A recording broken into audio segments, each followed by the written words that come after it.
Hello, I'm Danny and welcome to PHP Cars. Now today I'm filming this 4 months, 5 months maybe ahead of when I actually filmed it first. But I had a bit of a technical issue and I've kind of lost the first few videos of what I recorded and I can't go back, which will all come clear in the future if that kind of makes sense, but just bear with me. Basically go back to year 2000 and I wanted to build a kit car. Now you all know which kit car I built. It was the freestyle buggy, and I've done lots of work on it since. I've done conversions and yada yada yada, but at the same time I wanted to build this. Now this is called a Sylva Mojo and it was based off the old Ford Fiesta XR2, and the engine's in the back, it's rear-wheel drive, it's light, it's an absolute weapon.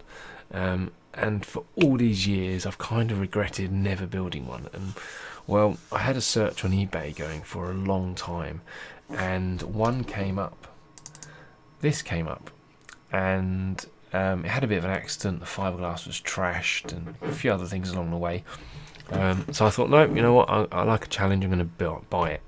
So I bought it, and then a week later this one came up as well, and so I bought that one as well. So between these two cars, I'm using all the good bits from these two cars, and I'm going to build one good one, which will all be road legal and all done as it should, and it's going to be perfect.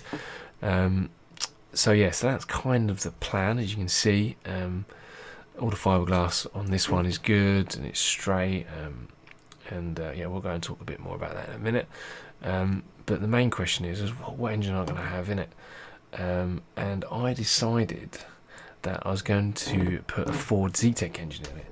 So I then bought this. So this is a Ford Focus 2 litre 16 valve, and I paid 900 quid for this. It's only done 37,000 miles. And once, so basically what I'm going to do is rip the engine out of this and then strip and sell everything I can to recover my money. I've actually got 11 quid tied up in it because I paid someone to go and get it for me as well. That's the plan basically. With all these three cars, so the Sylva Mojo, the one that's in fiberglass, and this, we're going to build one good car that's going to look amazing and it's going to be bonkersly quick. Brilliant. And I decided I'm going to blog all the way through, and you're going to see every swear, every burn, every scuff along the way. So I'm now going to chop into the bit of the video filming that I did at the time where you'll see kind of where I'm at. So kind of very confusing, but do bear with me and I'll speak to you in a bit. 16 valve. So this engine is going to go in the back of that, which is going to make it pretty mental.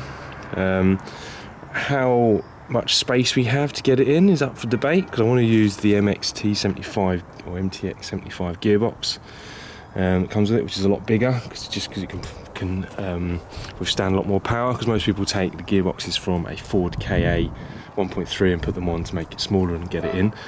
But I have a habit of being very throttle and clutch happy, so I don't really want to trash the gearbox too quick. And also the 1.3 KAs are getting quite rare, whereas these MTX, MXT, whatever you call them, gearboxes are fairly common. So that's the plan. Hello, I'm Danny and welcome to PHP Cars, and today I'm only here for a few hours, but I decided to move the Focus from there to here, so I've got loads more space to work around it. And the other day I only planned to start stripping, and as you can tell, I've stripped a fair lot of it out, and it looks like, just bear with me, I'll just put this up here. There you go. Basically the plan is that by the looks of it, all this all unbolts all the way around here. So getting the engine out should be a case of just kind of pulling it out forwards and then spinning it, and it should be a lot easier. But what I am doing today is I'm going to try and get it running. Now I bought this loom, which is a modified wiring loom from a chap on eBay, so I'm not holding out a great deal, I hope. Basically it's a stripped down loom, so basically all I need to do is plug in these few connectors, put that lead on earth and then that to power, and the car should run. The only problem I have is that I don't have any fuel, or that doesn't power the fuel pump, so I need to try and get to the engine, the fuel tank in there, and get some power on the fuel pump, and then from there, if I get fuel around it, that'll make a spark. If it runs, I know that I can carry on stripping the car out and getting the engine out, knowing this wiring loom is a good loom. So that's kind of what I'm doing today. And then obviously carrying on. I'm only here for a couple of hours today. I've got care for my child while I do this, and it is freezing, as you can tell from the windows. It is a frost here today. So yes, that's kind of what I'm doing. And yeah, right, anyway, I will yeah, stick around, enjoy the video, and I'll catch you in a bit. The butchered Einstein ECU is all plugged in. I've got one plug to go in, which I think goes to the airbox, which I've got to get. Which I've got to take this off. I've got a glove over the inlet there. Everything else is connected, crank position sensor, everything else is good. Just got to get a battery in. Just got to get the battery in. And then also I found the fuel pump wires. So I pulled the seat out. This is the cable that runs in. And then yeah, so this orange, green and orange, and the black, the ones we connect, obviously power to the green and orange, and that to earth. The fuel pump then runs. So what I'm going to do is basically start it all up in a second. So fingers crossed, eh?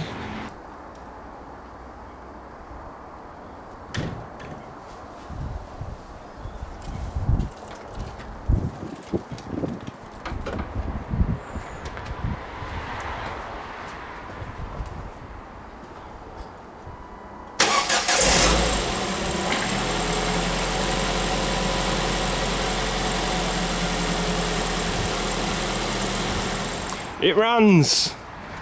So yeah, it runs on the butchered loom. I've still got the fuel pump on actually.